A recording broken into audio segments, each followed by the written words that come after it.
L'autopsie ne laisse plus de place au doute. Le corps retrouvé en Loire ce mercredi est bien celui de Romain Barré, l'agent immobilier nantais disparu fin septembre. L'information a été confirmée par le procureur de la République de Nantes. Le corps doit maintenant subir des analyses plus approfondies pour connaître avec précision les circonstances de l'homicide. Dans cette affaire, 2 jeunes hommes de 19 et 16 ans ont été mis en examen pour meurtre aggravé. Samedi, les proches, les amis de Romain Barré organisent une marche blanche à Nantes. Une minute d'applaudissement est également prévue samedi soir avant le match de football entre Nantes et Rennes pour rendre un dernier hommage à ce fervent supporter des Canaries. Une nouvelle session du Conseil régional des Pays de la Loire. Durant 2 jours, on y discute des orientations budgétaires pour 2017. Alors que l'opposition parle de grand bazar et de coupes cachées, et l'équipe menée par Bruno Retailleau contre-attaque. Les socialistes nous ont laissé une ardoise pharaonique. 1,5 milliard de dettes cachées. Nous avons une dégradation de la note de la région par Standard & Poor's. Donc ces chiffres-là ont été reconnus, ils ont été confirmés et cette gestion a été masquée. Si nous ne faisons pas sur l'ensemble du mandat une centaine de millions d'euros d'économies, ce sera la catastrophe. C'est-à-dire qu'on sera étranglé par la dette et qu'au bout du bout, il n'y aura plus de marge de manœuvre. Un rassemblement était organisé ce jeudi matin sur le terminal charbonnier de Montoire de Bretagne. En cause, l'adoption en janvier 2017 d'une taxe carbone applicable seulement aux centrales à charbon. Le syndicat CGT Port et Dock s'inquiète pour l'avenir de la centrale de Cordemais. Une centrale qui n'est d'ailleurs plus alimentée par le terminal depuis jeudi. Un nouveau moyen aussi de mettre la pression sur le gouvernement. Donc la taxe carbone aujourd'hui instituée en Europe est de l'ordre de 8 €. Et en France, elle veut être imposée à un seuil plancher à plus de 30 €. Et donc c'est une annonce politique qui va conduire dans un horizon très court, c'est la fermeture de toutes les centrales thermiques de France et par conséquent l'ensemble des terminaux qui approvisionnent ces centrales seront elles aussi complètement fermées du fait qu'elles sont dédiées à ces centrales.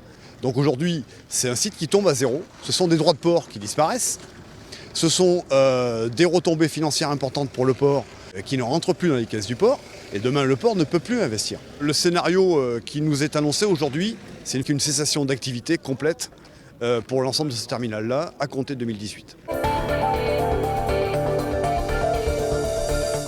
Ce samedi, c'est derby. Les Canaries reçoivent leurs voisins rennais pour un match qui aura un sérieux goût de revanche.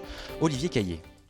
Le 6 mars dernier restera une humiliation pour les Nantais, une véritable jubilation pour les Rennais, vainqueurs 4-1 dans le derby. Mais depuis, les choses ont changé. De nouveaux entraîneurs, beaucoup de nouveaux joueurs, à l'heure de se retrouver pour une nouvelle confrontation. Forcément, on y pense. Moi, en tant que gardien, j'y pense parce que j'ai pris 4 buts. On sait que c'est un derby, que c'est important. Il va falloir l'aborder comme tel. Et l'aborder avec un effectif au grand complet. Une première depuis le début de la saison pour les Canaries, qui espèrent bien enchaîner un 3e succès consécutif en championnat. Il semblerait qu'on ait un semblant de stabilité qui revienne. Il n'y a qu'à voir... J'avais un groupe avant Bastia de 15-16 joueurs. Aujourd'hui, tout le monde est là, quoi. Donc c'est bien aussi quand on parle de concurrence, quand on parle de tout ça. C'est bien que les garçons y soient confrontés aussi. Ça ne leur permet pas de s'installer quand on est juste le nombre.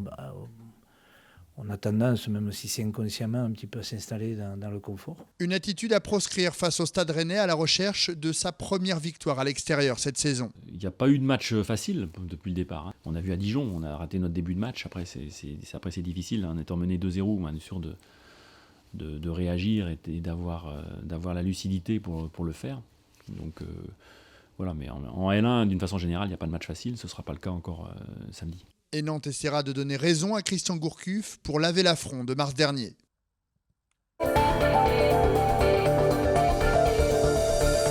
Les handballeurs nantais poursuivent leur marathon avec un déplacement samedi à Bucarest.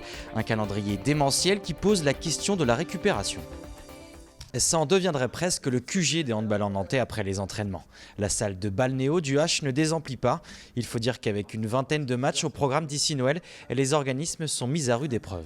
C'est vrai qu'on passe beaucoup de temps chez le kiné, on essaye de bien manger, bien dormir, et puis on se focalise plus sur les matchs, à mettre beaucoup d'intensité sur les matchs, et puis passer le temps entre chaque rencontre pour se refaire une santé. Voilà. En une semaine, les joueurs nantais ont parcouru près de 9600 km à travers l'Europe. Des déplacements, des efforts répétés qui rendent indispensable le travail des kinésithérapeutes. On a beaucoup d'outils propres à la kiné, à la récup. On a les bains froids comme on a pu filmer tout à l'heure, le massage, des choses qui vont aider au bien-être du joueur, à se sentir bien dans la saison. On essaie de s'adapter à chacun sur sa demande à l'instant T, ce qu'il sait exactement lui de son corps. Olivier Gnocas ou Romain Lagarde sont quelques-uns des joueurs blessés actuellement. On est loin de l'hécatombe, même si ce calendrier démentiel appelle à la prudence. On est dans le cycle de match, entraînement plutôt léger, récupération, voyage. Il faut être vigilant. C'est vraiment la période, à partir de fin octobre, novembre, une période un peu délicate. Tout le monde, le staff technique, préparateur physique, kiné, docteur, on ne fait qu'un dans la gestion de la charge d'entraînement, on va dire. Tous les joueurs le diront, ce sont surtout les victoires qui font oublier la fatigue.